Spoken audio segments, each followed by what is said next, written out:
Hello, my name is Simon and welcome to AFC Bournemouth Analysis. In this episode I'll be previewing our first home game of the season against Watford. So Watford are a team that we have a rich recent history with. Obviously we challenged for promotion with them in our championship winning season. Some of their fans think that our team are a bunch of cheating divers. So it's all in good fun.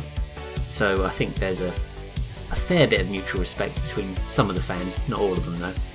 But in terms of specific reasons to be cheerful, we've never lost to Watford in the Premier League. We've drawn 4 times, admittedly, but we've been the better side in all 4 of those matches, I think.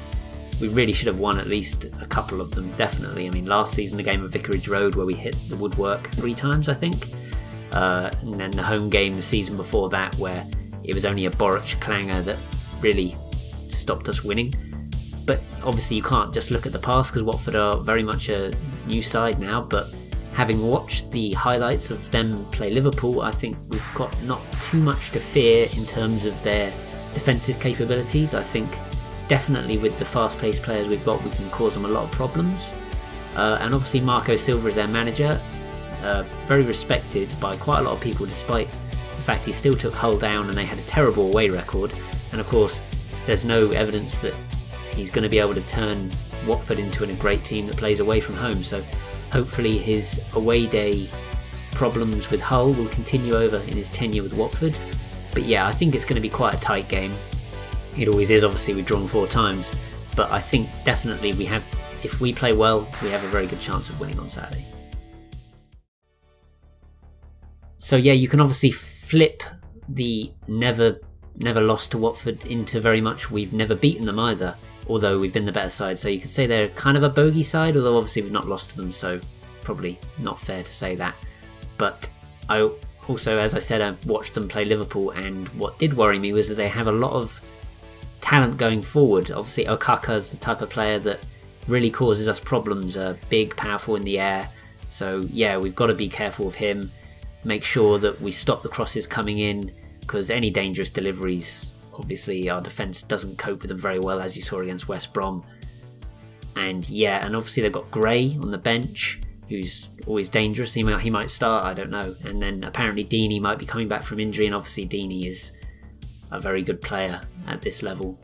Well, he's pretty good. Not great, but he's a good player. And I love Troy Deeney. Who doesn't? So I think Watford are definitely going to be dangerous going forward, much more dangerous than they have in previous home games against us. I mean, last season obviously it was 2-2, but I think they only had 2 attempts in that game and they scored, which obviously is pretty good, but I think they'll be a lot more consistently threatening on Saturday, so we have to be careful.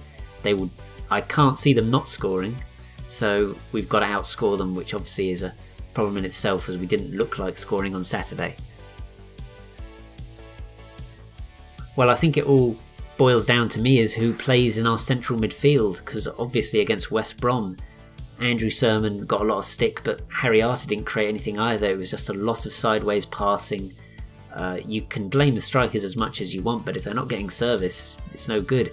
So there's been a lot of debate amongst AFC Bournemouth fans, I know, that about who should be playing in central midfield.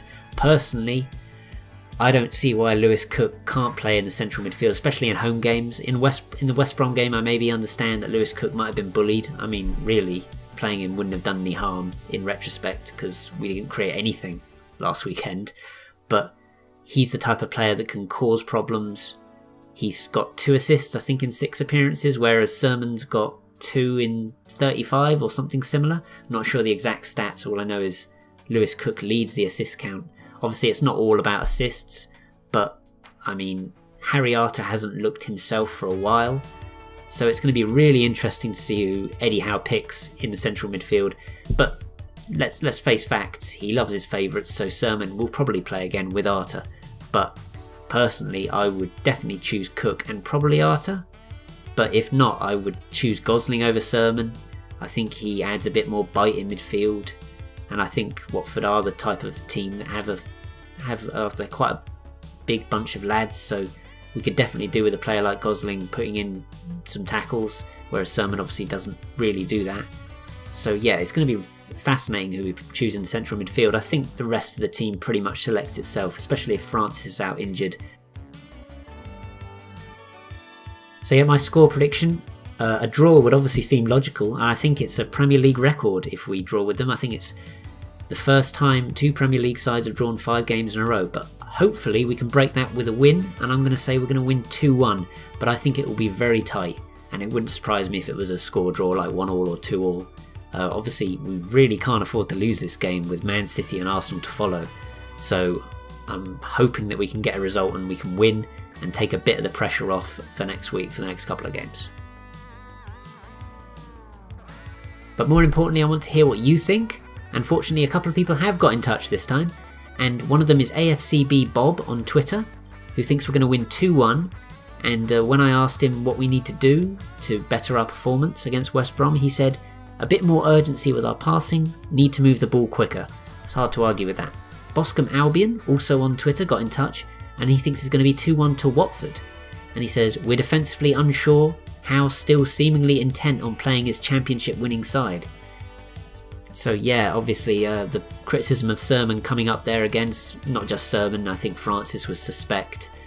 Pugh didn't really create anything, and obviously we all love Pugh, but I don't think he can consistently deliver at this level. So yeah, it's hard to argue with that. I think Howe definitely needs to drop some of these players. I'm not sure what's making him pick them over and over again, but yeah, I'm not going to question Howe overly. Obviously he's a genius and a god, but it's hard not to argue that parts of our squad do need upgrading, and sometimes we've got the upgrades actually there, but he refuses to play them. I mean, you just need to look at last season where Ake took, I think, like 2 months to get in, and then as soon as he played, it was quite evident that he was a step up. So I think Howe needs to take a bit of a chance on some of the players he's got on his squad, because I think they could surprise him. And actually, in response to that tweet from Boscombe Albion, It's Dave W, also on Twitter, responded to say, you mean the side that came 9th last season? Which is a fair observation, I think. Obviously, I love saying we finished 9th last season. I say it all the time because it's great to say. But let's not kid ourselves. I think there was 6 points between 17th and 8th. So, even though we finished 9th, it was very much a lower mid-table type of point total. I think it was 46 we got. So, yeah, I mean, obviously it's great that we finished 9th, but I don't think you can cling on to that as proof that you can't drop some of these players. So yeah, that's the end of this episode. Thanks so much for watching. If you watched to the end, fair play. Please do like this video if you liked it. Subscribe to the channel and set the alarm. So let's set the little alarm notification so you always get notified of when the next video hits. And again, thanks for watching, and up the cherries in all departments.